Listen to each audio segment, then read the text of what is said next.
একবার, খালি একবার যদি তওবা করে ফিরে আসি, আল্লাহ পাক দুনিয়াও দিবে ইনশাআল্লাহ, আখিরাতও দিবে ইনশাআল্লাহ। খালি একবার বলতে হবে আস্তাগফিরুল্লাহাল্লাযী লা ইলাহা ইল্লা হুয়াল হাইয়ুল কাইয়্যুম ওয়া আতুবু ইলাইহি। আল্লাহ, জীবনে যা পাপ করেছি মাফ করে দাও, আগামী জীবনে হায়াতের রিজিকে বরকত দাও, এবং পুরো জীবন যেন ইসলাম পালন করতে পারি, প্রচার করতে পারি, প্রসার করতে পারি, মানুষের মাঝখানে দিনের ভালো কথা বলতে পারি, আল্লাহ পাক দিনের বিষয়ে যেন অংশ নিতে পারি, সে তৌফিক আল্লাহ পাক দান করুন। আল্লাহ পাক কবুল করার মালিক না? একটা কাপড় ধুতে এক বালতি পানি লাগে, কিন্তু জীবনের সমস্ত গোনাহ ধুয়ে ফেলতে চোখের এক ফোঁটা পানি যথেষ্ট ইনশাআল্লাহ। আল্লাহ পাক কবুল করুন, আমিন। কিভাবে উত্তরণ হবে? উত্তর 1 নাম্বার, ভাই 10টা পয়েন্ট বলবো, জাস্ট 10টা, জাস্ট বলে দিচ্ছি। বিস্তারিত ব্যাখ্যা আপনারা পরে নিজেরা স্টাডি করবেন। প্রথম কথা হচ্ছে আমাদের সবাইকে তওবা করে ফিরে আসতে হবে। পারবো ইনশাআল্লাহ? আল্লাহ পাক বলেন, তুবু ইলাল্লাহি জামিআন আইয়ুহাল মুমিনুন, হে মুমিনগণ, তোমরা একসাথে ঐক্যবদ্ধভাবে আল্লাহর কাছে তওবা করো, আল্লাহ তোমাদেরকে সফল করবে ইনশাআল্লাহ। আমরা তওবা করি, বলি আস্তাগফিরুল্লাহ আল্লাযী লা ইলাহা ইল্লা হুয়াল হাইয়ুল কাইয়্যুম ওয়া আতুবু ইলাইহি। আমরা আল্লাহর কাছে তওবা করছি, আমরা সারা জীবন যে পাপ করেছি আল্লাহ পাক যেন মাফ করে দেন, এবং আমাদের নেক হায়াতে যেন আল্লাহ পাক বরকত দান করেন, এবং আমাদেরকে পুরো জীবন যেন ইসলাম পালন করার তৌফিক দান করেন। মধ্যমপন্থী হবেন, চরমপন্থী হবেন না, ইসলামের নামে কোনো সন্ত্রাসী কর্মকাণ্ডে যাবেন না, আবার শৈথিল্যতাবাদী হবেন না, গোলালু মার্কা মানে সব তরকারিতে গা ভাসিয়ে দিবেন না। মধ্যমপন্থী থাকবেন, ইনশাআল্লাহ দেখবেন ইসলামের বিজয় হবে ইনশাআল্লাহ। আল্লাহ পাক তৌফিক এনায়েত করুন। 1 নাম্বার কাজ তওবা করে ফিরে আসা। 2 নাম্বার, আমাদের সবাইকে দ্বীনের জ্ঞান চর্চা করতে হবে। রাজি আছেন ইনশাআল্লাহ? আল্লাহ পাক তৌফিক এনায়েত করুন। 3 নাম্বার, অবশ্যই জানা অনুযায়ী সবাইকে আমল করার চেষ্টা করতে হবে, নবীর সুন্নত বাস্তবায়ন করতে হবে। তৌফিক এনায়েত করুন আল্লাহ পাক, আমিন। আল্লাহ পাক আমাকে আগে তৌফিক দান করুন, এরপর আপনাদের সবাইকে তৌফিক দান করুন, যাতে করে আমরা দিনের 24 ঘন্টা প্রতিটা কাজ নবী সাল্লাল্লাহু আলাইহি ওয়াসাল্লামের সুন্নাহ মতো করতে পারি, আমিন। 4 নাম্বার, আমাদের সবাইকেই হালাল রিজিক খাওয়ার চেষ্টা করতে হবে। হালাল রিজিক অল্প হলেও এটাতেই তুষ্ট থাকতে হবে। যদি আমাদের 20,000, 30,000, 50,000 টাকায় মাস চলে যায়, বাইরের দিকে তাকার দরকার নাই, এটুকু সন্তুষ্ট থাকি, দুনিয়ার জীবন ইনশাআল্লাহ কেটে যাবে ইনশাআল্লাহ। যার 1 তলা বাড়ি আছে, 2 তলার স্বপ্নে বিভোর হওয়ার প্রয়োজন নাই, 5 তলা আছে, 10 তলার স্বপ্নে বিভোর হওয়ার দরকার নাই। যা আছে সন্তুষ্ট থাকেন, হালালে সন্তুষ্ট থাকেন, ইনশাআল্লাহ এতেই আল্লাহ পাক বরকত দেবেন ইনশাআল্লাহ। আল্লাহ পাক কবুল করুন, আমিন। আল্লাহ পাক ধনী হতে নিষেধ করেন নাই, অর্থ উপার্জন করতেও নিষেধ করেন নাই, কিন্তু মালের হকটা আদায় করতে হবে। আত্মীয়দের হক, পরিবারের হক, প্রতিবেশীর হক, যাকাত, ওসর, ফিতরা, দান সদকা, এই যে দিনের জন্য ব্যয় করা রিজিক থেকে, এইগুলো আদায় করলে আপনি ধনী হতে কোনো সমস্যা নেই। বরং উসমান গনি রাদিয়াল্লাহু আনহু কি করেছিলেন? তাবুক যুদ্ধের দিন 30,000 সৈন্যের মধ্যে 10,000 সৈন্যের দায়িত্ব একাই নিয়েছেন। 3 মাসের যুদ্ধ আর 3 মাসের পথ, যাওয়া আসা 3 মাসের পথ, ওই সময়টা এত ফাস্ট ছিল না।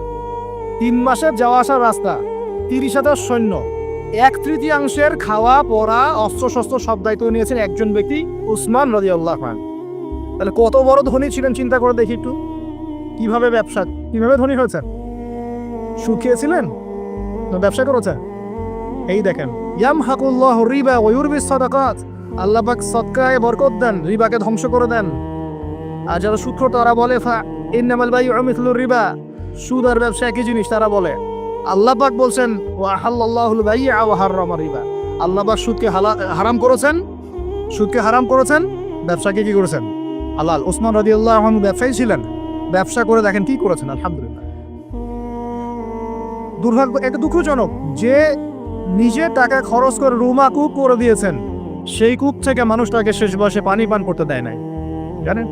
এই হলো ইসলামের ইতিহাস। প্রিয় ভাইরা, হালাল খাওয়ার চেষ্টা করে আল্লাহ পাক তৌফিক এনায়েত করুন। 4 নাম্বার, 5 নাম্বার হচ্ছে আমাদের পরিবারটা গড়তে হবে আদর্শ পরিবার। আমাদের পরিবারের মধ্যে বেইসলামী কোনো কিছু স্থান দেওয়া যাবে না। দেশ, রাষ্ট্র, বিশ্ব কই যায় যাক, নিজের পরিবার আগে। আমার ছেলে কি করছে, মেয়ে কি করছে, স্ত্রী পর্দা করে কিনা, বাসায় তালিম আছে কিনা, বাসায় সবাই নামাজে কিনা, এই বিষয়গুলো খেয়াল রাখতে হবে। একদম গা ভাসিয়ে দিবেন না, ছেলেকে স্মার্টফোন দিয়েছেন, ব্যাস ছেলে বড় হয়ে গেছে। মেয়েকে বাইরে বের করে দিয়েছেন, কোথায় যাচ্ছে কি করছে খোঁজ দিচ্ছেন না, এগুলো খারাপ। অ্যাক্সিডেন্ট হয়ে যাবে, পরে আফসোস করে পস্তায় লাভ হবে না। আল্লাহ পাক বোঝার তৌফিক দেখ। স্ত্রীকে নসিহত করবেন, বাসায় তালিম, আপনি বাসায় কর্তা, বাসায় হাদিসের বই নিয়ে আপনি পড়তে বসবেন, স্ত্রীকে নিয়ে বসবেন, মেয়েকে নিয়ে বসবেন, ছেলেকে নিয়ে বসবেন, বসে আপনি হাদিসের বই পড়বেন তারা শুনবে, আপনি কোরআন পড়বে তারা শুনবে। পারিবারিক তালিম চালু করতে হবে, আল্লাহ পাক তৌফিক দান করবে। তারপরে আরও যে কাজগুলো সেটা হলো আমাদের সবাইকেই কমপক্ষে পার্ট টাইম দাওয়াতি কাজ করতে হবে। ফুল টাইম না হোক, কমপক্ষে পার্ট টাইম সবাইকে দাওয়াতি কাজ করতে হবে। রাজি আছি ইনশাল্লাহ? দাওয়াতি কাজ করতে গেলে দুইটা সুন্নত, এক সৎ কাজে আদর্শ করতে হবে, অসৎ কাজে নিষেধ করতে হবে। শুধু সৎ কাজে আদেশ করলাম, অসৎ কাজে নিষেধ করলাম না, এই দাওয়াতে খুব একটা ফল হবে না। এই দাওয়াতে কি হবে? দুনিয়ার জীবনে কোনো বালা মুসিবত আসবে না। শুধু সৎ কাজে আদেশ করতে থাকেন, দুনিয়ার জীবনে কোনো বালা মুসিবত, বিপদ আপদ, গীবত, তহমত, সমালোচনা কিচ্ছু শুনতে হবে না। সবাই আপনাকে মাথায় তুলে রাখবে। আর যখন আপনি সৎ কাজে আদেশ করবেন, পাশাপাশি অসৎ কাজেও নিষেধ করবেন, তখন সমস্যা হতে পারে। কিন্তু এটাই নবীদের সুন্নাত, কুনতুম খায়রা উম্মাহ উখরিজাত লিন-নাস, তোমরা শ্রেষ্ঠ উম্মত, তোমাদেরকে বের করা হয়েছে মানব জাতির কল্যাণের জন্য। সূরা আলে ইমরান 110 নম্বর আয়াত। তোমাদের কাজ তিনটা, তা'মুরুনা বিল মা'রুফ, তোমরা সৎ কাজে আদেশ করবে, ওয়া তানহাউনা আনিল মুনকার, অসৎ কাজে নিষেধ করবে, ওয়া তু'মিনুনা বিল্লাহ, এবং আল্লাহর প্রতি ঈমান রাখবে। আল্লাহ পাক তৌফিক দান। এরপর 8 নম্বর হচ্ছে আমাদের পরবর্তী প্রজন্ম যারা, আমাদের সন্তান-সন্ততি যারা আছে, ওদেরকে ছোটবেলা থেকেই আগামী বিশ্বের জন্য উপযোগী করে মানুষ করতে হবে। আল্লাহ পাক তৌফিক দান করুন, আমিন। 9 নম্বর, আমাদের সবাইকে আল্লাহ পাক কিছু প্রতিভা দিয়েছেন, কাউকে লেখার ক্ষমতা, কাউকে বলার, কাউকে অর্থ সম্পদ, কাউকে ক্ষমতা। যাকে আল্লাহ পাক যা দিয়েছেন, এই জিনিসটাকে আল্লাহ নেয়ামত মনে করে ইসলামের স্বার্থে ব্যয় করলে দিনের বিজয় হবে ইনশাআল্লাহ। পারা যাবেন ইনশাআল্লাহ? একজন ডক্টর তার জায়গা থেকে দিনের খেদমত করতে পারেন, একজন ইঞ্জিনিয়ার তার জায়গা থেকেই দিনের খেদমত করতে পারেন, একজন ব্যবসায়ী তার অর্থ সম্পদ কাজে লাগিয়ে আপনি দিনের উপকার করতে পারেন, একজন বক্তা তার বক্তব্যের স্কিলকে কাজে লাগিয়ে মানুষকে দিন বোঝাতে পারেন, একজন লেখক সুন্দর লেখনীর মধ্য দিয়ে দিন বোঝাতে পারেন, একজন পলিটিশিয়ান তার ক্ষমতাকে কাজে লাগিয়ে কিন্তু দিনের কল্যাণে কাজ করতে পারেন না? সবাই যদি সবার জায়গা থেকে ইসলামের কল্যাণে একটু কাজ করি, ইনশাল্লাহ দুনিয়ায় কি পাই না পাই, পরকালে জান্নাত পাবো ইনশাল্লাহ। রাজি আছেন ইনশাল্লাহ? সবশেষ কথা, আমাদের ঊর্ধ্বতন কর্তৃপক্ষ যারা থাকবে, কারোর সাথে কোনো রকম ক্রন্দলে যাওয়ার দরকার নেই। যখন আপনি উম্মতের মধ্যে ক্রন্দলে চলে যাবেন, একে অপর ভাইয়ে ভাইয়ে লড়াই করা শুরু করবেন, তখন উম্মার মধ্যে ফাটল সৃষ্টি হবে, বিভক্তি দেখা দিবে, ঐক্য নষ্ট হয়ে যাবে, শক্তি কমে যাবে, ইসলামের ভিতরের বাইরের শত্রুরা সুযোগ পেয়ে যাবে, তখন আমাদের ক্ষতি হবে, উপকার হবে না। এই কথাটা ভালো করে বোঝার চেষ্টা করবেন। আল্লাহ পাক আমাদেরকে বলেছেন নসিহত করতে, উত্তম নসিহত করতে, যেন তারা ভুলটা বুঝতে পারেন। আমাদের কাজ ফাযাক্কিরিন মা আনতা মুযাক্কির, তুমি উপদেশ দাও, তুমি শুধু উপদেশ দাতা। লাস্তা আলাইহিম বিমুসাইতির, তুমি কারো প্রতি দারোগা নও, জোর করে চাপিয়ে কিছু করার দরকার নাই, কিছু করতে হবে না। সত্যকে সত্যরূপে উপস্থাপন করবেন, মিথ্যাকে মিথ্যারূপে উপস্থাপন করবেন। মানবে কি মানবে না, কে গ্রহণ করবে করবে না, এটা সম্পূর্ণ তাদের ব্যক্তিগত ব্যাপার। যদি করে আল্লাহ পাক দুনিয়া সম্মানিত করবে, পরকালে করবে ইনশাল্লাহ। যদি না করে তার ফয়সালা আল্লাহর হাতে, আমাদের দায়িত্ব শেষ। আল্লাহ রাব্বুল আলামিন আমাদের সবাইকে কথাগুলো বোঝার এবং আমল করার তৌফিক এনায়েত করুন, আমিন। যখন আপনি জুলুম করবেন কারো উপরে না, তখন অটোমেটিকলি আপনার মনের মধ্যে একটা ভয় কাজ করবে। যখন আপনি কারো প্রতি জুলুম করবেন, অটোমেটিকলি মনের মধ্যে একটা ভয় কাজ করবে আপনার। যখন আপনি শিরক করবেন, মনের মধ্যে ভয় কাজ করবে। যখন আপনি নবী সুন্নতের খেলাফ চলবেন, ইসলামের এগেইনস্টে শত্রুতা করবেন, মনের কোথায় জানি একটা অজান্তে একটা ভয় কাজ করবে, না জানি আল্লাহ কবে আমাকে ধরেন, হবে না? আর যখন আপনি ভিতর থেকে পবিত্র এবং ভিতর থেকে শক্ত, যে না আমি ইমানের উপর আছি, আল্লাহর হুকুম আহকাম পালন করছি, নবীর সুন্নত মেনে চলছি, ইসলামের দাওয়াত দিচ্ছি, আপনার ভিতরে কোথায় যেন একটা কনফিডেন্স থাকবে যে আল্লাহ আমার সাথে আছে। আর কেউ থাক না থাক, আল্লাহ আমার সাথে আছে। দুনিয়াতে না হোক, আল্লাহ পরকালে আমার সাথে আছে। দুনিয়া আখিরাত উভয় জাহানেই আল্লাহ পাক সাথে থাকবেন ইনশাআল্লাহ। তো জাদুবিদ্যা কাজ করলো না, বলা হয়, এটা সত্য মিথ্যা আমরা জানি না, বলা হয় যে নৌযান ছাড়াই আল্লাহ পাকের কুদরতে, আল্লাহ পাক তার কুদরত কিন্তু তার বান্দার মধ্যে প্রকাশ করতে পারেন যাকে ইচ্ছা। তিনি নদী পার হয়েছেন, তার সৈন্যদেরকে নিয়ে পার হয়েছেন, এটা বলা হয়ে থাকে। আল্লাহ ভালো জানেন, আমরা সত্য মিথ্যা বলতে পারবো না। এরপরে এখানে সর্বশেষ যেটা পদক্ষেপ নেওয়া হয়েছিল, লোহা দিয়ে জাদু করা হয়েছে, শিল দিয়ে জাদু করা হয়েছে। এই শিলের জাদু কে ভাঙতে পারবে, এই কথা শাহজালাল রাহিমাহুল্লাহ তার অনুসারীদেরকে বলছিলেন যে তোমাদের মধ্যে যে ব্যক্তি ফজরের নামাজ কোনোদিন কাজা করো নাই, সে উঠে আজান দিলে ইনশাআল্লাহ আল্লাহ পাক এই জাদু ভ্রষ্ট করবেন। সম্ভবত নাসির উদ্দিন নামক একজন ব্যক্তি, বুরহান উদ্দিন, শুকরিয়া স্যার, বোরহানউদ্দিন নামক একজন ব্যক্তি, তিনি দাঁড়িয়ে বলেন যে আমি কোনোদিন ফজরের নামাজ কাজা করি না। চিন্তা করতে পারেন, উম্মার বিজয় কাদের হাতে হয়েছে? বেনামাজিদের হাতে, আমাদের মতো বেনামাজিদের হাতে। আমরা যারা পর্দা করি না আমাদের হাতে, আমরা যারা সুদ খাই আমাদের হাতে, আমরা যারা ব্যভিচার করছি, পরকিয়া করছি, জেনা করছি, মাদক খাচ্ছি, এই তরুণ সমাজ আমাদের হাতে কি উম্মার বিজয় হবে? কি মনে হয় আপনাদের? একদিনও ফজরের নামাজ কাজা হয়নি, সেই ব্যক্তি উঠে আজান দিয়েছেন, সুবহানাল্লাহ। আর শাহজালাল রাহিমাহুল্লাহ তখন বলেছিলেন যে শিল হট, মানে এটা ভেঙে যাওয়ার জন্য। এই শিল এবং হট একত্রিত হয়ে পরবর্তীতে আস্তে আস্তে সিলেট নামটা হয়েছে। তার আগের নাম ছিল জালালাবাদ। কি নাম ছিল? জালালাবাদ। এই যে ইতিহাসগুলো কতজন মানুষ জানে? তিনি একজন তাওহীদপন্থী মানুষ ছিলেন, আল্লাহর ওলি ছিলেন, আল্লাহর মারিফতওয়ালা মানুষ ছিলেন। অনুসারীদেরকে নিয়ে তিনি শুধু দাওয়াতই দেন নাই, জালেমের প্রাসাদ পর্যন্ত চলে গেছেন যুদ্ধ করতে করতে, করেন নাই? এই যে ইসলাম কিভাবে প্রতিষ্ঠা হলো দেখেন। আর শেষের 100 বছরে কি হলো? ওই 1200 বছরের ইতিহাস আমরা ভুলে গেলাম, কি হলো শেষের 100 বছর? আমি আপনাদেরকে ফাইন্ড আউট করছি। দেখুন, লাস্ট 100 বছরে আমাদের মুসলিম উম্মার প্রথম যে সমস্যাটা হয়েছে এটা হলো আমরা কোরআন এবং সুন্নাহর যে পরিপূর্ণ জ্ঞান অর্জন, এই জ্ঞান অর্জনের পিছনে পর্যাপ্ত মেহনত করছি না। এটা এক নম্বর পয়েন্ট। আমরা কি সবাই কোরআন পড়তে জানি? হলফ করে বলতে পারবেন প্রত্যেক ব্যক্তি, আপনারা যারা শুনছেন আমার লেকচার, সবাই কোরআন তেলাওয়াত করতে পারেন বিশুদ্ধ করে? তারপরে যদি জিজ্ঞাসা করি আমরা কতজন কোরআনের অন্তত একটা পারা মুখস্থ করেছি, হাত উঁচু করতে পারবেন? তারপর যদি প্রশ্ন করি আমাদের মধ্যে কতজন জীবনে অন্তত একটা বার আলিফ লাম মিম থেকে মিনাল জিন্নাতি ওয়ান নাস পর্যন্ত অর্থ সহ করেছি অন্তত একবার আল্লাহর কিতাব, হাত উঁচু করতে পারবেন? আমাকে উত্তর দেন। তাহলে বিগত 100 বছরের উম্মার অবস্থা এমন হবে না কেন? আমরা কতজন ব্যক্তি 5 ওয়াক্ত নামাজ পড়ি? উঁচু লেভেলের কথাবার্তা বলে আসলে লাভ নাই মাহফিলগুলোতে। আমি এটা শিখেছি মাহফিলে এসে। প্রথম দিকে আমি খুব হাই থ্রটের কিছু লেকচার দিতাম, পেট্রো ডলার কেন্দ্রিক নিয়ে, চাইন ইস্যু নিয়ে, আরও বড় বড় কিছু ইস্যুস, ওয়ার্ল্ড অ্যাফেয়ার্স নিয়ে। পরে দেখলাম যে আসলে আমরা এমন একটা জায়গায় আছি, এখানে আমাকে প্রশাসন অনেক ভাই অনেক হেল্প করেছে, অনেক রাজনৈতিক নেতৃবৃন্দ আমাকে অনেক হেল্প করেছে, সমাজ নেতা আমাকে অনেক হেল্প করেছে, আমাদের আলেম ওলামাদের মধ্যে অনেকেই হকপন্থী অনেক ওলামায়ে কেরাম আমাকে কাছে ডেকে নিয়ে অনেক হেল্প করেছে। বুঝিয়েছে যে যে কথাগুলো মানুষ বুঝতে পারবে না সেগুলো পাবলিকলি বলার কোনো মানে হয় না। পরে আমিও ফিল করলাম যে আসলেই তাই।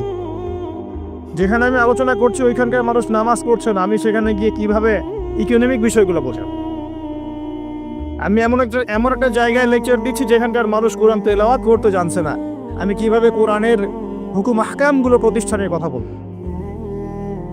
আমরা এমন একটা জায়গায় বসে আছি যে আমরা সবাই নবীর সুন্নত অনুযায়ী দাঁড়িয়েও রাখছি না। এটা তো একটা সুন্নত আমল, জীবনের প্রত্যেক ক্ষেত্রে সুন্নতের কথাই বলছি না, নিজের দেহের কথাই বলছে, সেখানেও আমরা পিছিয়ে পড়ছি। তাহলে আমি উঁচু লেভেলের কথাবার্তা কীভাবেই বলতে পারি? তখন নিজেকে আরও গুটিয়ে নিলাম, নিয়ে আবার প্রাথমিক অবস্থা থেকে আলোচনা করা শুরু করব। সালাত কেন্দ্রিক, পড়াশোনা কেন্দ্রিক, যাকাত কেন্দ্রিক, সাওম কেন্দ্রিক, শিরক, তাওহীদ, আকীদা, ঈমান, সুন্নাত এগুলো কেন্দ্রিক। এই মাহফিলের সিজনে আমি এগুলোই বলেছি, এর বাইরে কিছু বলিই নি এখন, কারণ মনে করছি যে এগুলো বলার মতো পরিবেশ নাই। আমাদের সবার আগে দরকার জ্ঞানের বিপ্লব। সর্বপ্রথম যেটা প্রয়োজন এই উম্মার সেটা হলো জ্ঞানের বিপ্লব। প্রত্যেক ব্যক্তিকে আল কোরআন তেলাওয়াত করা শিখতে হবে আগে। ওয়াদা করেন, রাজি আছেন কিনা? প্রত্যেক ব্যক্তিকে আল কোরআনুল কারীম বিশুদ্ধ করে তেলাওয়াত করা শিখতে হবে আগে, ইনশাআল্লাহ। ইনশাআল্লাহ যদি আমি আগামী বছর আসি, আমি 5টা কাজ আপনাদেরকে দিয়ে যাচ্ছি। আগামী বছর এসে 5টা কাজ আগে নিব, তারপর আলোচনা হবে। 1 নাম্বার, সবাইকে বিশুদ্ধ কোরআন তেলাওয়াত করা শিখতে হবে, 1 নাম্বার। 2 নাম্বার, অন্তত একবার আলিফ লাম মিম থেকে মিনাল জিন্নাতি ওয়ান নাস পর্যন্ত এই 30 পারা কোরআন অর্থ সহ অন্তত একটা বার পড়ে দেখতে হবে 1 বছরে। পারবেন? আমি হিসেব করে দেখেছি, যদি প্রত্যেক দিন আপনি 20টা করে আয়াত তেলাওয়াত করতে পারেন এবং 20টা আয়াতের অর্থ পড়তে পারেন, আপনি 1 বছরে আল কোরআন শুরু থেকে শেষ পর্যন্ত অর্থ সহ পড়তে পারবেন। দৈনিক 20টা আয়াত পড়া খুব কঠিন। প্রত্যেক ফরজ নামাজে পরে যদি 4টা করে আয়াত পড়েন তাও 16টা আয়াত হয়, 20টা আয়াত হয়, সরি। 5 ওয়াক্ত ফরজ সালাতের পরে যদি আমরা 4টা করে আয়াত তেলাওয়াত করি, যে কোনো 4টা আয়াত একদম শুরু থেকে নিয়ে 4টা করে আয়াত পড়ি এবং অর্থগুলো পড়ি, 5 ওয়াক্ত নামাজ শেষে আমরা 20টা আয়াত তেলাওয়াত করে ফেলব। খুব কঠিন। 2 নম্বর কাজ। 3 নম্বর হচ্ছে আমাদের প্রিয় নবী মুহাম্মদ রাসূলুল্লাহ সাল্লাল্লাহু আলাইহি ওয়াসাল্লামের জীবনী গ্রন্থ অন্তত একটা বার 1 বছরে পড়ে দেখতে হবে। পারা যাবে ইনশাআল্লাহ? একটা বইয়ের নাম বলে দেব, আর রাহিকুল মাখতুম। কি নাম? আর রাহিকুল মাখতুম। যদি বই কিনতে না পারেন, সামর্থ্য না থাকে, আমাকে বলেন, কিনে দিব ইনশাআল্লাহ। প্রয়োজনে আমরাই কিনে দেব, তাও পড়ে না। আর রাহিকুল মাখতুম এই বইটা হচ্ছে 1182টা বইয়ের মধ্যে প্রথম পুরস্কার প্রাপ্ত বই। লেখক হচ্ছেন আল্লামা সফিউর রহমান মুবারকপুরি রাহিমাহুল্লাহ। অন্তত এই বইটা পড়তে পারবো না? নবীর জীবনে জানার কোনো প্রয়োজন নাই ভাই। শোনেন, আমি যদি এখনই জিজ্ঞাসা করি আপনাদেরকে, বাংলাদেশ ন্যাশনাল ক্রিকেট টিমের টেস্ট অধিনায়কের নাম কি বলেন? মাশাআল্লাহ। বলেন টি-20 ক্যাপ্টেনের নাম কি? তাই টি-20 ক্যাপ্টেন কে?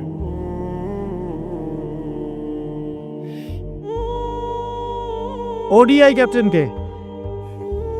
আর্জেন্টিনার 3 জন প্লেয়ারের নাম বলতে পারবেন? ব্রাজিলের 5 জন প্লেয়ারের নাম বলতে পারবেন? বাংলাদেশের ফিল্ম ইন্ডাস্ট্রির 10 জন নায়কের নাম বলতে পারবেন? বলিউডের 10 জন মহিলার নাম বলতে পারবেন? মহিলা বললাম, আর বাইরে এদেরকে দেখলে মেয়ে মনে হয়, কিন্তু ভিতরে এরা মহিলা। আপনার কাছে মনে হয় যে মেয়ে, আসলে কিন্তু এরা মহিলা। উপরে যেটা আছে এটা মেকআপ। ঠিক আছে? একটা জোক আছে যে বিয়ের সময় মেয়ে এমন মেকআপ করেছে যে বাসর রাত্রে জামাই আর মেয়েকে চিনতে পারছে না, কারণ সে মুখ ধুয়ে আসছে। সে মনে করছে যে কাকে বিয়ে করলাম। তো এখানে যে প্রসঙ্গ এসে গেছে, একটা কথা বলেই দেই, যারা বিবাহ করেন নাই এখনো, দিনদার মেয়ে ছাড়া বিয়ে করতে যায় না। যে মেয়ের মধ্যে দিনদারিতা আছে, নামাজ কালাম ঠিক মতো পড়ে, পর্দা ঠিক মতো করে, ইসলামের প্রতি মহব্বত আছে, ঠিক আছে, এই ধরনের মেয়েকে বিয়ে করেন, ইনশাল্লাহ সুখী হবেন। যদি অন্য কিছু সার্চ করেন, হ্যাঁ, দিনদারিতা থাকার পরে যদি আপনার মধ্যে সৌন্দর্য থাকে, বংশ ভালো হয়, অর্থ সম্পদ থাকে, আলহামদুলিল্লাহ, কোনো সমস্যা নেই, কিন্তু দিনদারিতা টপ প্রায়োরিটি পাবে। তো যে প্রসঙ্গে কথাটা বললাম, আমাদের তরুণ প্রজন্মকে যদি আপনি এই প্রশ্নগুলো করেন, তারা কিন্তু উত্তর দিতে পারে। কিন্তু এখন যদি আমি জিজ্ঞাসা করি যে জান্নাতের সুসংবাদ পেয়েছেন এই দুনিয়ার 10 জন সাহাবী, জীবদ্দশাতেই, বেঁচে থাকতেই জান্নাতের সার্টিফিকেট পেয়ে গেছেন, এমন 10 জন সাহাবীর নাম বলুন। পারবেন কি কেউ? কজন পারবেন? আমি যদি বলি 4 খলিফার জন্ম মৃত্যু বলেন, পারবেন কি? আপনি হানাফি মাযহাব অনুসরণ করেন না? ইমাম আবু হানিফা রাহিমাহুল্লাহর আসল নাম কি বলেন দেখি? কতজন পারলেন দেখলেন? তার জন্ম কত হিজরি, মৃত্যু কত হিজরি বলতে পারবেন? 80 হিজরি জন্ম, মৃত্যু 150, একজন বলতে পেরেছে। দেখেন, বেসিক ঈমান ভঙ্গের কারণ কয়টা জানেন? ঈমান ভঙ্গের 10টা কারণ আছে, কে বলতে পারে? আচ্ছা, ঈমান কঠিন হলো, ওযু ভঙ্গের কারণ কয়টা, কে বলতে পারে? ফরজ গোসলের নিয়ম কানুন। তো বেসিক কিছু প্রশ্নের উত্তর কিন্তু আমরা বলতে পারি না। আল কোরআনে আল্লাহ পাক কতজন নবী রাসূলের কথা বলেছেন? কতজন? 25 জন। কোরআনে কতগুলো সূরা আছে? আল কোরআনে আয়াত সংখ্যা কত? একদম ভুল, 6236। তো শুনুন, এই যে বেসিক প্রশ্ন, কমন জিনিসগুলো যারা আমরা জানি না, অথচ আমরা মাশাআল্লাহ বলিউড, হলিউড, খেলাধুলার জগৎ সব একা একা করে ফেলেছি। বলেন, এই তরুণ প্রজন্মকে দিয়ে কি ইসলামের বিজয় হবে কিনা? কি মনে হয় আপনাদের?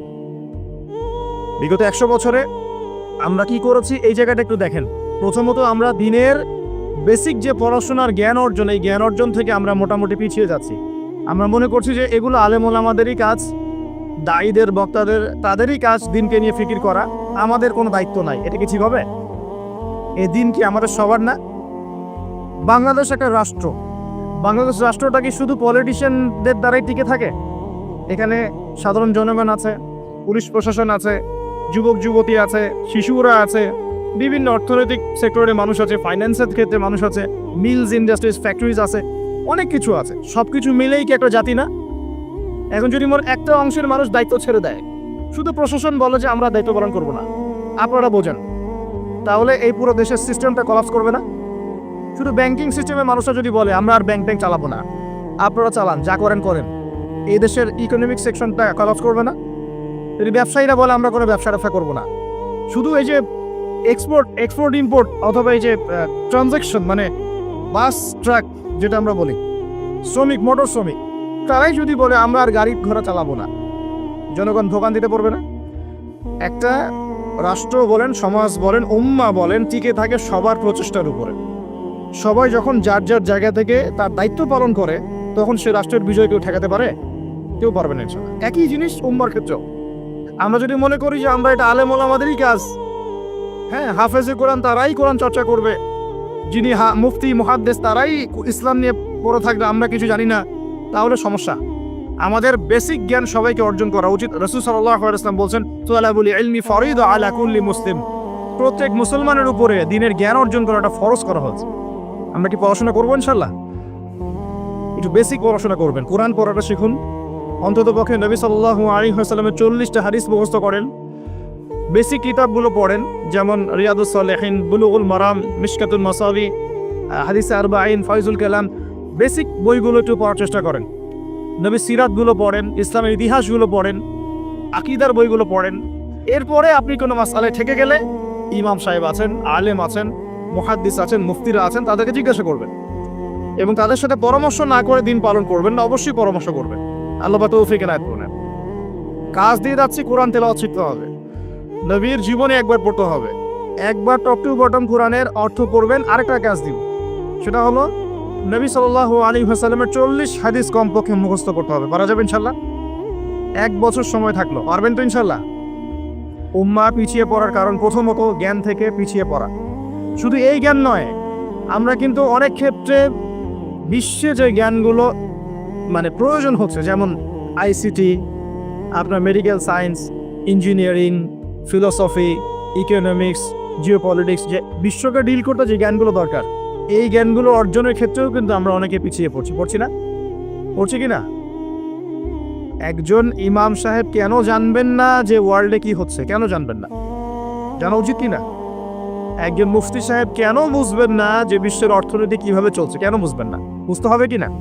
না হলে বিশ্বকে আমি ডিল করবো কিভাবে? অতএব এই জেনারেল সেকশনের পড়াশোনা এটাও ফেলে দেওয়া যাবে না। আপনি কথা বুঝতে পারছেন? জেনারেল সেকশনের পড়াশোনাটাকেও ফেলে দেওয়া যাবে না, বরং এই পড়াশোনাটাকে ইসলামের সাথে কম্বাইন্ড করে আপনাকে আগামীতে চলতে হবে। পারা যাবে ইনশাল্লাহ? আল্লাহ পাক তৌফিক দিক। অনেকে ভাই দেখি নামাজ শুরু করেছেন, এখন মাদ্রাসায় ভর্তি হতে যাচ্ছেন, এদিকে আপনি অনার্স পড়া শুরু করেছেন, হ্যাঁ, মাস্টার্স দিচ্ছেন, বলছেন এখন আর মাস্টার্স ভালো লাগে না, আমি সব বাদ দিয়ে মাদ্রাসায় পড়তে হব। সবাই কি মাদ্রাসায় পড়তে পারবে? সম্ভব? আপনি যে সাবজেক্টে পড়ছেন ওই সাবজেক্টে পড়াটা শেষ করে ওই জ্ঞানটাকে আপনি ইসলামের কল্যাণে কাজে লাগানোর চেষ্টা করেন। ইনশাআল্লাহ দেখবেন আপনার ওই জ্ঞান দিনের জন্য কবুল করবেন ইনশাআল্লাহ তাআলা। বলুন যে রাস্তাটা এখন নামি যাবে বলি স্টেজে রিক্সা নামে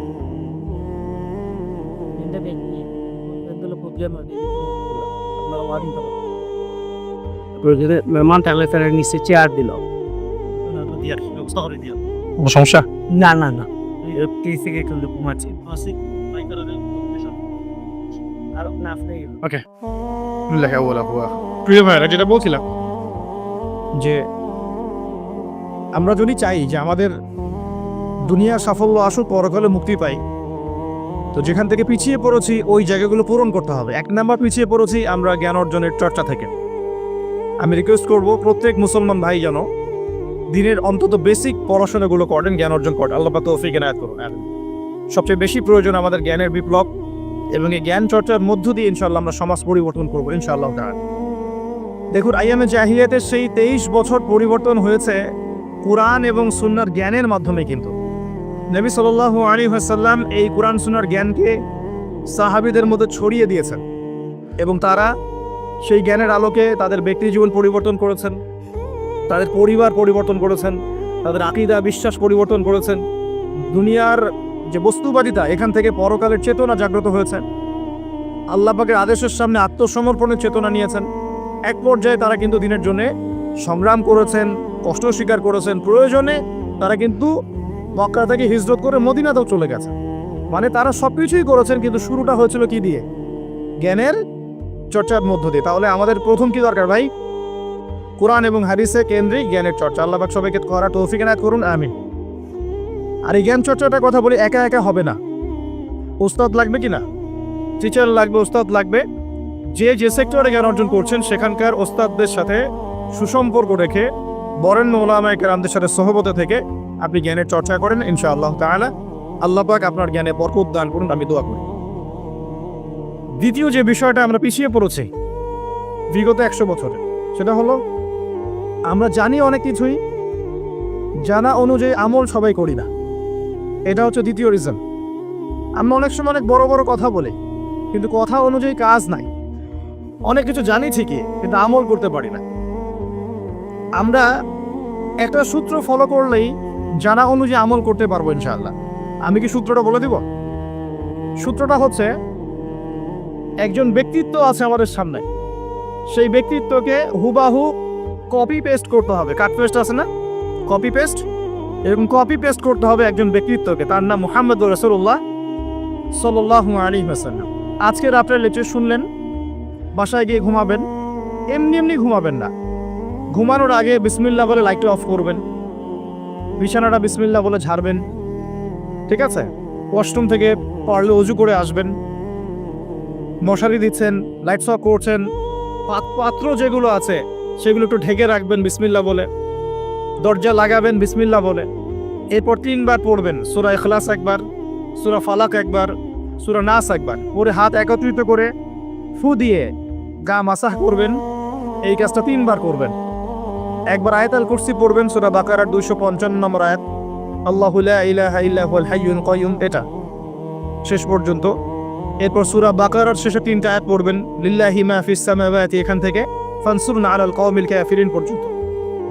তারপর ডান কাতে পাশ ফিরবেন, বলবেন আল্লাহুম্মা বিইসমিকা আমুতু ওয়া আহইয়া। হাত নিবেন, হাতে গুনতে থাকবেন সুবহানাল্লাহ সুবহানাল্লাহ সুবহানাল্লাহ 33 বার, আলহামদুলিল্লাহ আলহামদুলিল্লাহ আলহামদুলিল্লাহ 33 বার, আল্লাহু আকবার আল্লাহু আকবার আল্লাহু আকবার 34 বার। ঘুমিয়ে যাবেন। এখন যদি আপনি 6 ঘন্টা ঘুমান, আপনি নবী সাল্লাল্লাহু আলাইহি ওয়াসাল্লামের সুন্নত অনুযায়ী ঘুমিয়েছেন, প্রত্যেক ঘন্টা ঘুমানোর জন্য আল্লাহ আপনাকে নেকি দিবেন ইনশাআল্লাহ। এমনি ঘুমালে নেকি হতো না, রেস্ট নেওয়া হতো। আমি একজন ব্যক্তিত্বের কথা বলছি, যার প্রতিটা কাজ অনুসরণ করলে ইনশাআল্লাহ জানা অনুযায়ী আমলটা হয়ে যাবে, আল্লাহর কাছে আমরা মাকবুল হব ইনশাআল্লাহ। পারা যাবে ইনশাআল্লাহ। ঘুম থেকে উঠলেন, এমনি এমনি উঠে চলে যাবেন না। উঠেন, বসেন, বসে ঘুমের ভাব দূর করেন, দূর করে বলবেন আলহামদুলিল্লাহিল্লাযী আহইয়ানা বা'দা মা আমাতানা ওয়া ইলাইহিন নুশুর। এবার বাথরুমে যান। বাথরুমে গিয়েই বাথরুমে ঢুকে গান গাওয়া শুরু করবেন না। বাথরুমে ঢুকেই বাম পা দিয়ে ঢুকবেন, ঢোকার সময় বলবেন বিসমিল্লাহ আল্লাহুম্মা ইন্নী আউযু বিকা মিনাল খুবসি ওয়াল খাবাইস। বাথরুমে কিন্তু জিন শয়তান থাকে। বাথরুমে কি থাকে? বিজ্ঞান এটা প্রমাণ করতে পারে নাই, এগুলো নাসা বিশ্বাস করবে না, কিন্তু আল্লাহর রাসূল যেহেতু বলেছেন আমরা বিশ্বাস করব। বিজ্ঞান কি সব আবিষ্কার করতে পেরেছে? বিজ্ঞান কি সব আবিষ্কার করতে পেরেছে? বিজ্ঞানের আবিষ্কার কত পার্সেন্ট? এই মহাবিশ্বের 1%ও না। মহাবিশ্বের 1%ও না। আমাদের দেহের মধ্যেই যে রুহটা আছে, এই রুহটার কি কোনো ব্যাখ্যা করতে পারা গেছে? রুহটা কেমন, কঠিন না তরল না বায়বীয়, ব্যাখ্যা করা গেছে? ইয়াসআলুনাকা আনির রূহ কুলির রূহু মিন আমরি রাব্বি ওয়া মা উতীতুম মিনাল ইলমি ইল্লা কলিলা। আল্লাহ পাক বলছেন, হে নবী, তারা তোমাকে রূহ সম্পর্কে জিজ্ঞাসা করে, আত্মা সম্পর্কে জিজ্ঞাসা করে। তুমি বলে দাও এটা তোমার রবের আদেশ মাত্র। রবের আদেশে এসেছে, আদেশেই চলে যাবে। আর এ বিষয়ে তোমাদেরকে বেশি জ্ঞান দেয়া হয় নাই। তাহলে এই জ্ঞান কি দেয়া হয়েছে আমাদেরকে? জ্ঞান দেয়া হয় না। আর জ্ঞান কি আমরা নিজেরাই প্রডিউস করি না আল্লাহ পাক জ্ঞান দেন? কোনটা? আল্লাহ পাক কি বলছেন? আল্লামাল ইনসানা মা লাম ইয়ালাম। মানুষকে আল্লাহ পাক সেই জ্ঞান শিক্ষা দিয়েছেন যা মানুষ জানতো না। তার মানে সৃষ্টিগতভাবে আমরা জ্ঞানী ছিলাম না। আদম আলাইহিস সালামকে সৃষ্টি করে আল্লাহ পাক কি করছেন? ওয়া আল্লামা আদামাল আসমা কুল্লাহা, আমি আদমকে সৃষ্টি করে তাকে সমস্ত নাম শিক্ষা দিয়েছি আল্লাহ পাক বলছেন।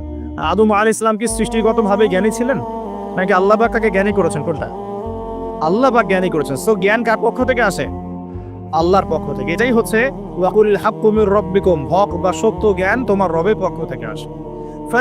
ফালা তাকুনান্না মিনাল মুমতারিন, তুমি সন্দেহবাদীদের অন্তর্ভুক্ত হয়েও না, আল্লাহ পাক বলছেন। তো বাথরুমে জিন থাকে এটা বিশ্বাস করলাম তো, এবার দোয়াটা পড়লেন, এবার আপনি ইস্তেঞ্জা সারলেন, তারপরে বের হওয়ার সময় বলছেন গুফরানাকা, কি বলছেন?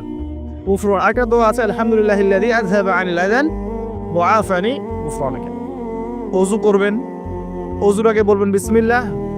ওযু করার সময় খুব বেশি পানি অপচয় করবেন না, কারণ অপচয়ে সবচেয়ে পটু জাতি এখন মুসলিমরা।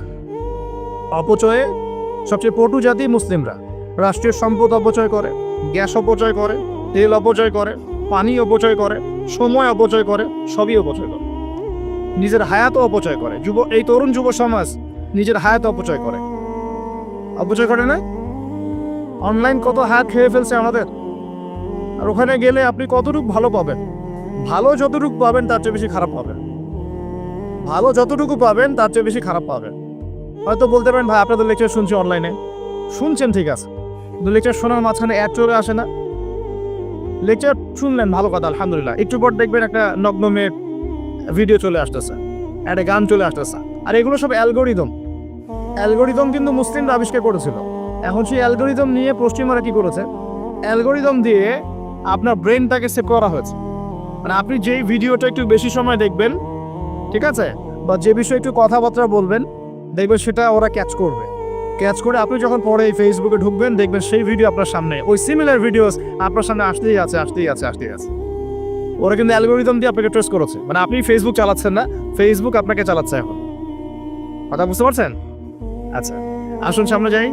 এবার ওযু করলেন, প্রথমে বিসমিল্লাহ বললেন, শেষে বলবেন কি? আশহাদু আল্লা ইলাহা ইল্লাল্লাহ ওয়াহদাহু লা শারীকা লাহু ওয়া আশহাদু আন্না মুহাম্মাদান আবদুহু ওয়া রাসূলুহু। তার আগে মেসওয়াক করে নেবেন। কি করবেন? মেসওয়াক মানে ব্রাশ, ঠিক আছে, কোনো সমস্যা নেই। ব্রাশ করছেন, ওকে, আদায় হয়ে গেছে ইনশাআল্লাহ। মুখ পরিষ্কার করা, দুর্গন্ধ দূর করা। এই যে ওযু করলেন সুন্দর করে নবী সাল্লাল্লাহু আলাইহি ওয়াসাল্লামের মতো, আল্লাহর নবী বলছেন যে ওই ব্যক্তির জন্য জান্নাতের 8টা দরজা খুলে যাবে ইনশাআল্লাহ। জান্নাতের 8টা দরজা ওই ব্যক্তির জন্য খুলে যাবে ইনশাআল্লাহ। এবার আপনি কাপড় পরছেন, এমনি পড়লেন নাকি না? পড়ার সময় ডান দিক থেকে পড়ছেন এবং বলছেন আলহামদুলিল্লাহিল্লাযী কাসানি হাযা ওয়া রাযাকানিহি মিন গায়রি হাওলিন মিন্নি ওয়ালা কুওয়া। আপনি কাপড় পরলেও নাকি পাচ্ছেন আলহামদুলিল্লাহ। আয়না দেখছেন, ফ্রেশ হচ্ছেন, চুল আঁচড়াচ্ছেন, আপনি ডান দিক থেকে স্টার্ট করেন। এবং এখানে বলে রাখি যে বর্তমান যে চুলের কাটিংগুলো চলছে, এইসব কাটিং চলবে না। এই ডানে বামে কোনো চুল নাই আর মাঝখানে চুল দিয়ে কি বলবো এটা, হ্যাঁ, কুজা বলে আরবি দিয়ে মনে হয় সম্ভবত, এইসব কাট চলবে না। যদি একদম ছোট করতে চান তাহলে সামন পেছন সমান হবে, আর্মি ছাট, একদম সামন পেছন সমান। আর না হলে বাবরি, কাঁধ, কানের লতি এই পর্যন্ত আপনি রাখতে পারেন। যার নাই তার তো প্রশ্নই নাই, যার নাই তার তো আর বলে লাভ নাই। যার আছে, নবীজি বলেছেন সাল্লাল্লাহু আলাইহি ওয়াসাল্লাম, যার চুল আছে সে যেন চুলের যত্ন নেয়। কে বলেছেন? দেখেন, ইসলাম আপনাকে চুল আঁচড়ানো শিখিয়েছে। আপনি ইসলামে কি চাচ্ছেন? ইসলাম এমন একটা দিন বা জীবন ব্যবস্থা যেখানে আপনি জীবনের প্রতিটা বিষয়ের সমাধান তো পাবেনই, ইভেন আপনি চুল কেমন করে আঁচড়াবেন সেটাও ইসলাম আপনাকে শিখাবে ইনশাআল্লাহ।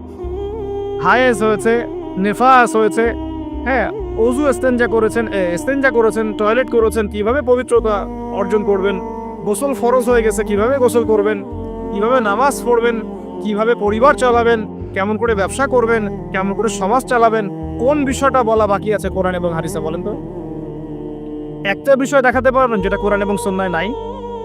এটাই তো প্রমাণ করে যে ইসলাম আল্লাহ রাব্বুল আলামিনের পক্ষ থেকে নাজিলকৃত সর্বশ্রেষ্ঠ এবং আসমানি গ্রন্থ, আসমানি দিন, যেটা আল্লাহ পাক জমিনবাসীর জন্য নাজিল করেছেন।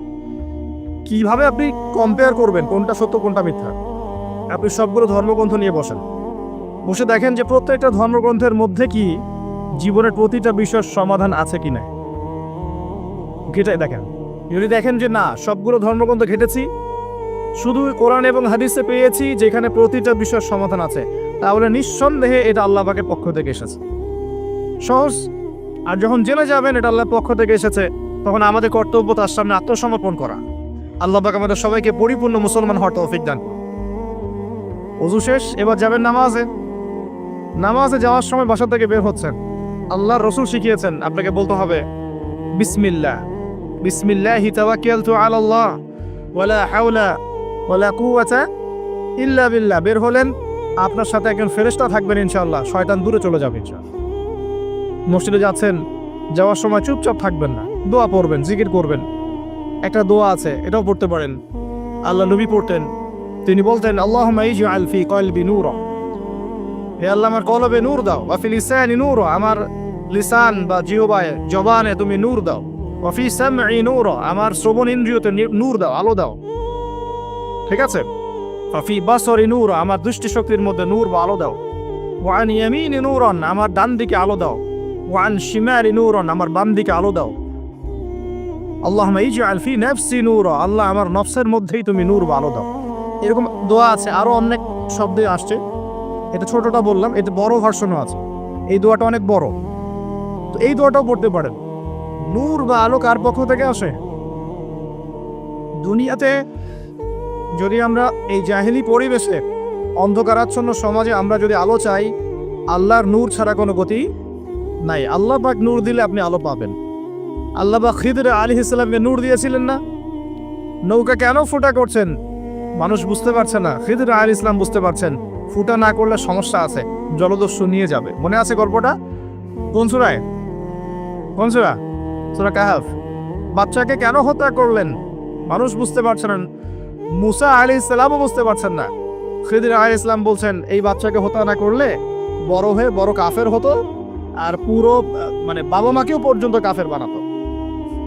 দেয়ালটা কেন নির্মাণ করলেন মুসা আলাইহিস সালাম বুঝতে পারছেন না। খিদর আলাইহিস সালাম বলছেন এই দেয়াল নির্মাণ না করলে এর নিচে এতিম দুই বাচ্চা রেখে যাওয়া বাবা মার সম্পত্তি ছিল, মানুষরা নিয়ে চলে যেত, এই কারণে করেছে। তো যা সবাই বুঝবে না, যা সবাই দেখবে না, যা সবাই উপলব্ধি করতে পারবে না, আপনি যদি সেটা দেখতে চান, শুনতে চান, উপলব্ধি করতে চান, তাহলে আল্লাহর নূর লাগবে। কি লাগবে? আর আল্লাহ পাকের নূর এমনি এমনি আসবে না। আগে ফরজিয়াতের উপর আমল করতে হবে, নফল আমল বাড়াতে হবে, সুন্নতের উপর পাবন থাকতে হবে, মনের মধ্যে রোগ দূর করতে হবে। মনে অহংকার রাখলে নূর আসবে না, মনে হিংসা বিদ্বেষ রাখলে নূর আসবে না, সারাদিন গীবত তহমত সমালোচনা গালিগালাজ করলে নূর আসবে না, হারাম খেলে নূর আসবে না। এক কথায় তাসকিয়া বা আত্মশুদ্ধি অর্জন না করতে পারলে নূর আসবে না। আর আল্লাহ নূরওয়ালা মানুষদের কাছে গেলে ইনশাআল্লাহ নূর আসবে। এরকম মানুষ তো খুঁজে পাওয়া এখন মুশকিল না? আমরা মোটামুটি সবাই দিন দিন কেমন জানি বস্তুবাদী হয়ে যাচ্ছে। বস্তুবাদী মানে দুনিয়ার ফিকিরটা বেশি, দুনিয়া ঠিক রেখে তারপর পরকাল করতে চাই, তাই না ভাই? আল্লাহ পাক আমাদেরকে বোঝা তৌফিক দেখ, এই দুনিয়ার জীবনটা সংক্ষিপ্ত এবং চিরস্থায়ী নয়। আমাদের প্রতিটা কাজ পরকালীন স্বার্থে করা উচিত। আল্লাহ পাক বোঝা তৌফিক দান। নামাজ পড়তে যাবেন, এবার নামাজের মধ্যে চেষ্টা করবেন আজান এবং একামত এর মাঝখানে বেশি বেশি দোয়া করার জন্য। নবীজি বলেছেন আজান একামতের মাঝখানে দোয়াগুলো আল্লাহ পাক ফেরত দেন না। আজান একামতের মাঝখানে যে কোনো দোয়া করবেন ইনশাআল্লাহ আল্লাহ পাক কবুল করবেন, যদি আপনার রিজিকটা হালাল হয়। আল্লাহ পাক তৌফিক দান করুন, আমিন। তারপরে নামাজে দাঁড়ালেন, একামত হয়ে গেছে, এখন কি নামাজ? কি আমরা 4 মিনিটে 4 রাকাত নামাজ শেষ করে দিব?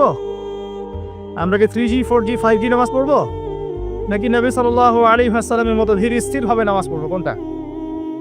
আর নামাজের যে কিছু মাসআলা আছে, এই মাসআলা ইখতিলাফি মাসআলাগুলো কি নিয়ে কি আমরা পড়ে থাকবো, নাকি নামাজের ভিতরে যে প্রাণ, আধ্যাত্মিকত্ব, ইহসান, মারিফত এগুলোর ফিকির করবো? কোনটা বলেন? হাত কোথায় বাঁধবো, পায়ে পা লাগাবো কি লাগাবো না, আমিন জোরে বলবো না আস্তে বলবো, আর কি রফুল ইয়াদান করবো কিনা, বাস এই তো আমাদের মাসআলা, নাকি? এইগুলো নিয়েই তো আমরা মোটামুটি মসজিদ তো ভাগ করেছি মাশাআল্লাহ অনেক, নাকি? এবং সেগুলোকে আমরা মনে করি যে আমরা জিহাদ করেছি আমাদের মধ্যে। হ্যাঁ, উম্মার ঐক্য নষ্ট হয়ে গেছে। উম্মার ঐক্য কি হয়েছে? নষ্ট হয়ে গেছে। এভাবে আস্তে আস্তে উম্মার ঐক্য নষ্ট করা হয়েছে। আর উম্মার ঐক্য যে নষ্ট হোক এটা কারা চাইবে? ইসলামের বন্ধুরা না শত্রুরা? আমরা সবাই মিলে যদি এই পুরো বাঙালি জাতি এবং আমার উম্মা যারা আছি মুসলিম, আমরা সবাই ঐক্যবদ্ধ থাকি, আমাদেরকে কি হারানো খুব সহজ, নাকি বিভক্ত হয়ে গেলে সহজ? তো বিভক্ত হয়ে যায় এটা কারা চাইবে? নিঃসন্দেহে ইসলামের দুশ্মনরাই চাইবে। তো আমরা বিভক্ত হয়ে যাচ্ছি কারণে অকারণে। তো দেখুন নামাজের মূল জিনিসটা কি? আল্লাহকে পাওয়া। নামাজে দাঁড়িয়েছি, নামাজে কতটুকু মনোযোগ থাকে, কি পড়ি বুঝি কিনা, সূরা ফাতিহার অর্থ বুঝি কিনা, সেজদায় আল্লাহকে পাই কিনা, আমি দোয়া করলে আমার চোখ দিয়ে পানি ঝরে কিনা, তেলাওয়াত বুঝি কিনা, রুকু ধীরস্থিরভাবে করি কিনা, সেজদা ধীরস্থিরভাবে করি কিনা, নামাজে কি আমি চুরি করি, এগুলো খেয়াল রাখতে হবে। স্থিরতা থাকবে। অনেকে দেখি নামাজে রুকু করেন, রুকু থেকে মাথা না তুলেই তাপাস করে সেজদায় চলে যান, করেন কিনা? এটা নামাজ চুরি করা। এই নামাজ আল্লাহর কাছে কবুল হয় না। একটা হাদিসে আসছে বহু নামাজি আছে যাদের নামাজ শেষ হওয়ার পরে নামাজটাকে নিয়ে তাদের মুখের উপর নিক্ষেপ করে দেওয়া হয়। বলেন নাউজুবিল্লাহ। আমরা কি এমন নামাজি হতে চাই? নবী সাল্লাল্লাহু আলাইহি ওয়াসাল্লাম নামাজে দাঁড়াতেন, দুনিয়া ভুলে যেতেন, দুনিয়ার ফিকির থাকতো না, কোনো পা ফুলে যেত, তিনি টেরই পাচ্ছেন না। একটা হাদিস আসছে নবী সাল্লাল্লাহু আলাইহি ওয়াসাল্লাম এক রাকাতের মধ্যে প্রায় 4.5 পারা কোরআন তেলাওয়াত করেছেন। আমরা তো এতটুকু পারবো না, আমরা জানি, কিন্তু অন্তত পক্ষে 10টা আয়াত যদি পড়ি, একটা সূরাও যদি পড়ি, এটাকে ধীর স্থির ভাবে পড়া যাবে কিনা? যাবে না? একটু অর্থটা বুঝে পড়া যায় না? আমরা যখন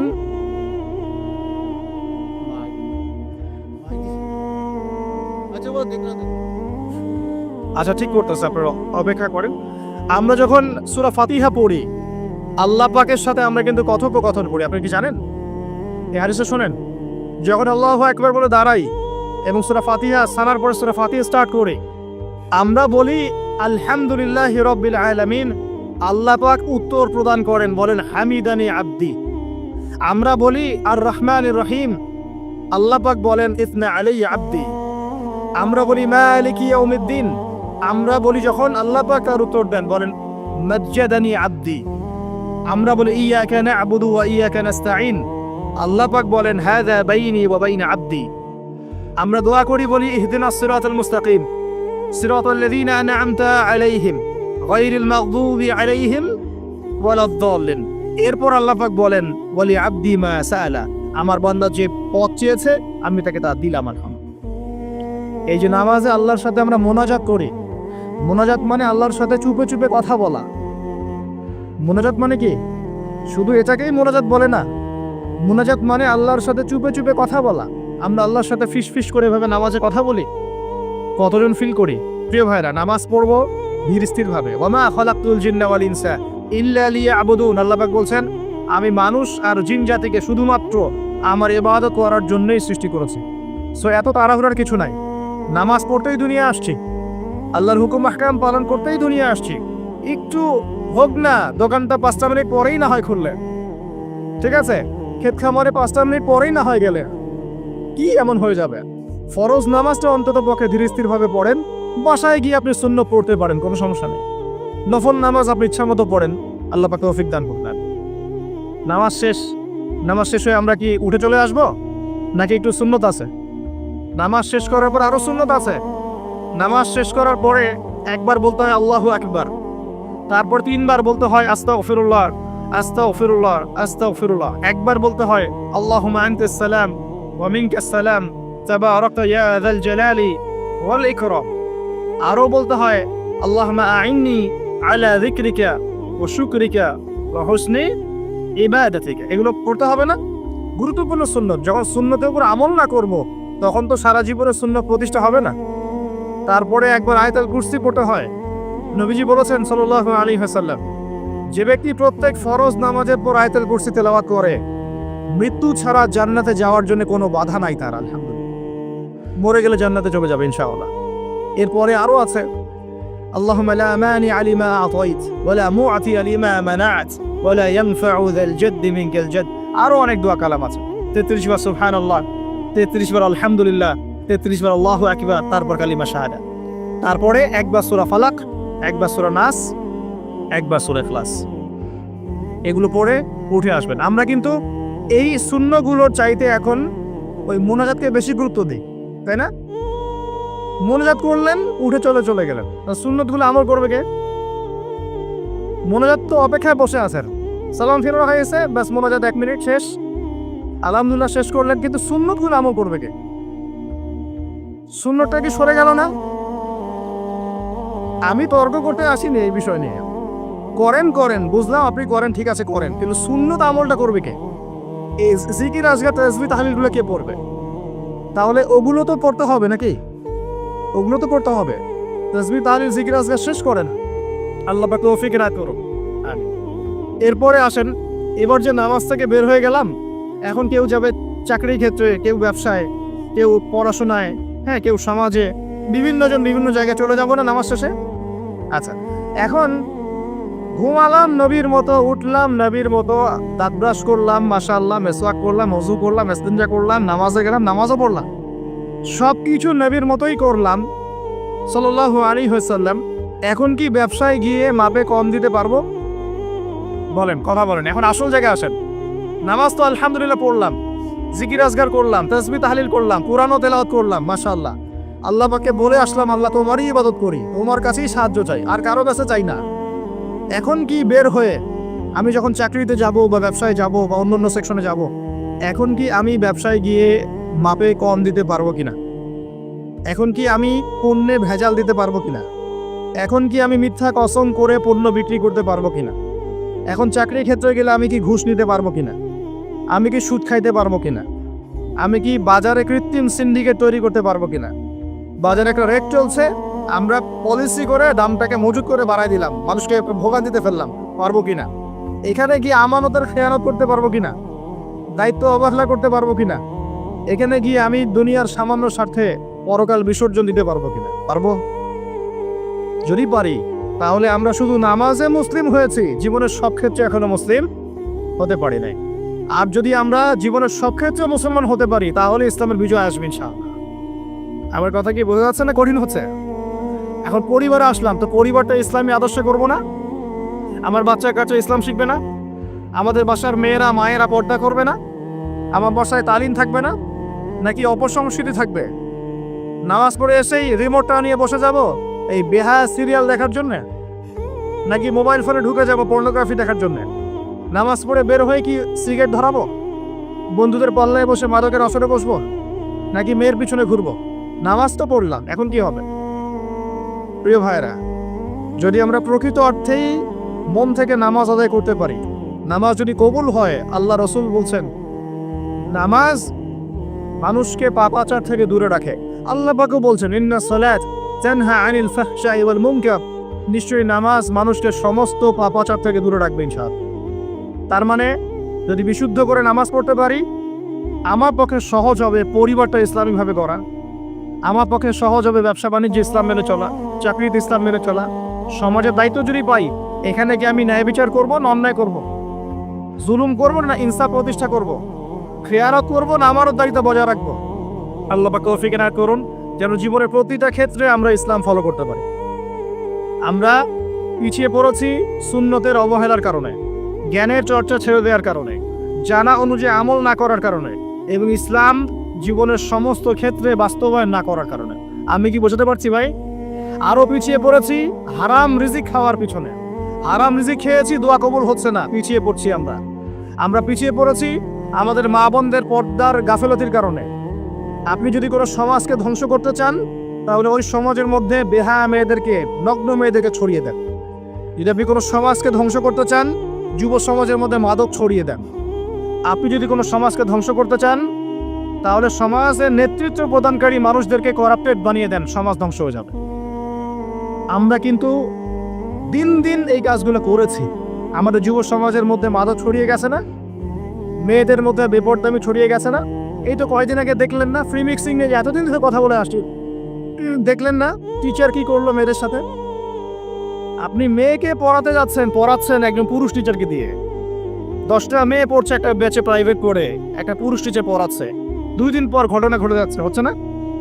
আমরা এই ফ্রি মিক্সিং মানে নারী পুরুষের অবাধ মেলামেশার ফলে সমস্ত ধ্বংস করে ফেলছি।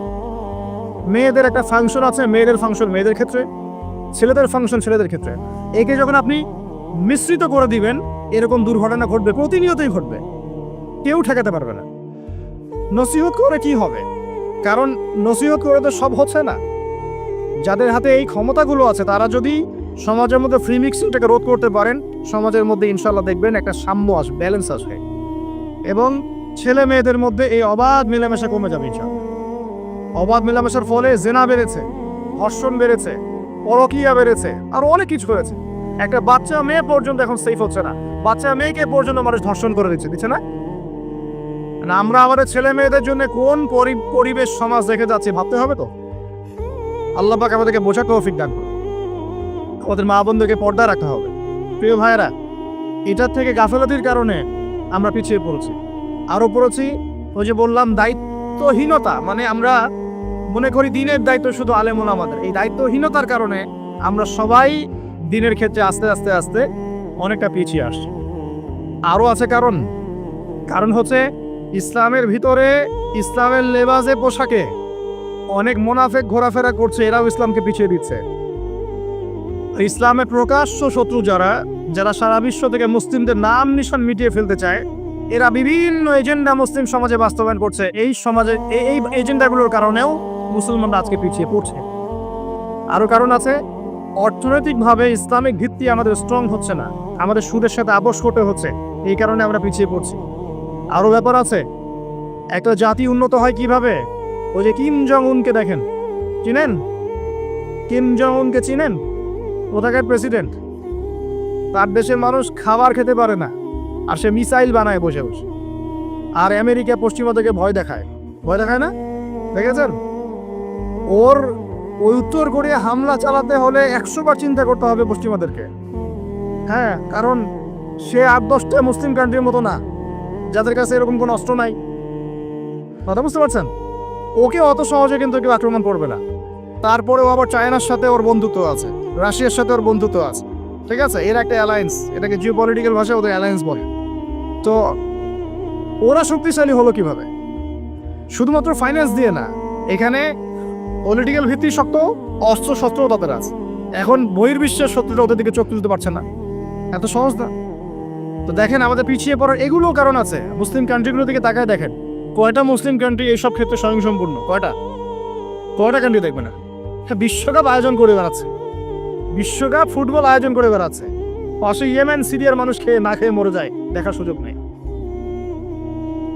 কি করছে? ওইখানে বেস ক্যাম্প দিয়ে রেখেছে তাদের জন্য, ওখানে বেস ক্যাম্প ঘাঁটি দিয়ে রেখেছে তাদের জন্য। এবং বহু মুসলিম কান্ট্রি যারা মানে আমাদের কাছে এখন আইডল হয়ে বসে আছে, ভিতরে ভিতরে খ্রিস্টানদের সাথে বন্ধুত্ব করে বসে আছে, তারা উঠতে বললে ওঠে, তারা বসতে বললে বসে, ওদের ইশারায় কাজ করে কিনা? জিও পলিটিক্যাল ভিত্তি দুর্বল, ইকোনমিক ভিত্তি দুর্বল, ফাইন্যান্স দুর্বল, আর আমরা আধ্যাত্মিকত্ব তো দুর্বলই। সব মিলিয়ে এই যে 100 বছরে আমরা পিছিয়ে পড়লাম, এখানে 100টা কারণ খুঁজে বের করা যাবে, এত কারণ বলার সময় নেই। এখন প্রসঙ্গে আসেন, এভাবেই কি চলতে থাকবে না উত্তরণের কোনো পথ আছে? আমরা কি চাই যে আমরা সে আবার ওই ইসলামের সোনালী যুগে ফিরতে পারি? না, গলায় তো সাউন্ড নাই। আমরা তো মনে হয় চাই না যে আবার ইসলাম ফিরে আসুক পরিপূর্ণরূপে। শোনেন, আমরা চাই বা না চাই, আল্লাহ রাব্বুল আলামিন তার নবীর মাধ্যমে জানিয়ে দিয়েছেন সভ্যতা শেষ হবে একজন নবীর হাতে, তার নাম নবী ঈসা ইবনে মারিয়াম। তিনি 40 বছর এই বিশ্ব শাসন করবেন, তার আগে কিয়ামত হবে না। এই যে আলামত সাআ নিয়ে অনেক কথা আমি বলেছি, এটাও শুনে রাখেন, কিয়ামত হবে না ইনশাআল্লাহ ততদিন পর্যন্ত যতদিন পর্যন্ত নবী ঈসা ইবনে মারিয়াম আবার না আসছেন এবং 40 বছর বিশ্ব শাসন না করছেন। তিনি কোনো দেশ শাসন করবেন না, পুরো বিশ্ব শাসন করবেন। চিন্তা করতে পারছেন? এখন কি মনে হয় যে মুসলিমরা এরকম জায়গায় যাবে আবারও? আসলে কিন্তু বাইরে চোখ দিয়ে মনে হয় না, কিন্তু সত্যি কথা কি, ইতিহাস এভাবেই টার্ন করবে। কিভাবে করবে, কার মাধ্যমে করবে, আল্লাহ পাক জানেন, আমরা জানি না। আমরা যদি না পারি, আল্লাহ আমাদেরকে সরিয়ে দিবেন, সরিয়ে দিয়ে নতুন প্রজন্ম নিয়ে আসবেন। ওরা যদি না পারে, আল্লাহ ওদেরকেও সরিয়ে দিবেন, নতুন জেনারেশন নিয়ে আসবেন। তারাও যদি না পারে, আল্লাহ পাক কি বলছেন শোনেন। আল্লাহ পাক বলেন সূরা মুহাম্মাদের মধ্যে, ওয়াইন তাতাওয়াল্লাউ ইয়াস্তাবদিল কওমান গায়রাকুম সুম্মা লা ইয়াকুনু আমসালাকুম। তোমরা মুসলমানরা যদি না পারো, আমি খ্রিস্টান, হিন্দু, বৌদ্ধ তাদেরকে, কুফারদেরকে হেদায়েত দিয়ে ইসলামে নিয়ে আসবো, তারা আমার হয়ে লড়বে ইনশাআল্লাহ।